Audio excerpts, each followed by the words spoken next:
আল্লাহর হাবিব সাল্লাল্লাহু আলাইহি ওয়াসাল্লাম এই কথা বলার পরে সাহাবায়ে কেরাম জিজ্ঞাসা করলো, ইয়া রাসূলুল্লাহ, ইয়া হাবিবাল্লাহ, ওয়া নবী, কোন জিনিস দুনিয়ার সমস্ত স্বাদকে ভুলিয়ে দেয়? আল্লাহর হাবিব বললেন, আকসিরু যিকরা হাদি মিন লাযাতিল মাউত, তোমরা অধিক পরিমাণে মৃত্যুকে স্মরণ করো, কেননা মৃত্যু এমন একটা জিনিস, যেই জিনিস দুনিয়ার সমস্ত স্বাদকে ভুলিয়ে দেয়, নষ্ট করে দেয়। কথা কোন ঠিক কিনা? যেই ব্যক্তি দৈনিক কমপক্ষে 20 বার মৃত্যুর কথা স্মরণ করবে, আশা করা যায় ওই ব্যক্তির দ্বারা কোনো গুনাহ হবে না। কথা কোন ঠিক কিনা? গুনাহ থেকে বাঁচার অন্যতম একটা মেডিসিন হলো মৃত্যুকে বেশি করে স্মরণ করা। কি বলেন, ঠিক কিনা?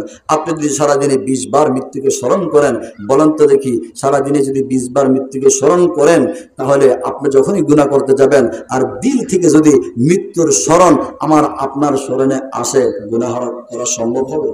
বলেন, আমি যেই গুনাহটাই করতে যাব, দিল থেকে যদি আমার মৃত্যুর স্মরণ আসে, হায় রে, যে কোনো সময় তো মরে যাব, আজকে যদি আমি এই গুনাহের কাজটা করি, এর জন্য তো আমাকে জবাবদিহি করতে হবে মানুষের, কোটি কোটি মানুষের সামনে যেদিন আল্লাহ রাব্বুল আলামিন বিচারকের চেয়ারের মধ্যে বসে যাবেন, আর আমি নালায়ে কদম যেদিন আসামির কাঠগড়ায় দাঁড়িয়ে যাব, আমি না কোটি কোটি মানুষের সামনে লজ্জিত হয়ে যাব। কথা বলেন, ঠিক কিনা? দিল থেকে আসতে হবে। কি থেকে?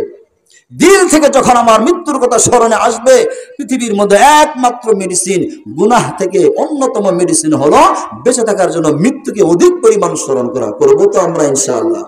আল্লাহর হাবিব বলেন, ওই সময় এমন একটা অবস্থা হবে, মানুষ তার হায়াতের জীবনটাকে বড় ভালোবাসবে আর মহাব্বত করবে, কিন্তু মৃত্যুর কথা ভুলে যাবে, মৃত্যুর কথা স্মরণ করতে চাইবে না।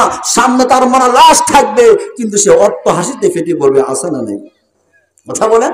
এই জন্য 1 নাম্বার হলো, ওই সময়টা যখন আসবে, তখন তোমরা দেখবে মানুষ মৃত্যুর কথা ভুলে গেছে, মৃত্যুকে স্মরণ করতে চায় না, মৃত্যুর কথা স্মরণ করে মৃত্যুর মোরাকাবা করতে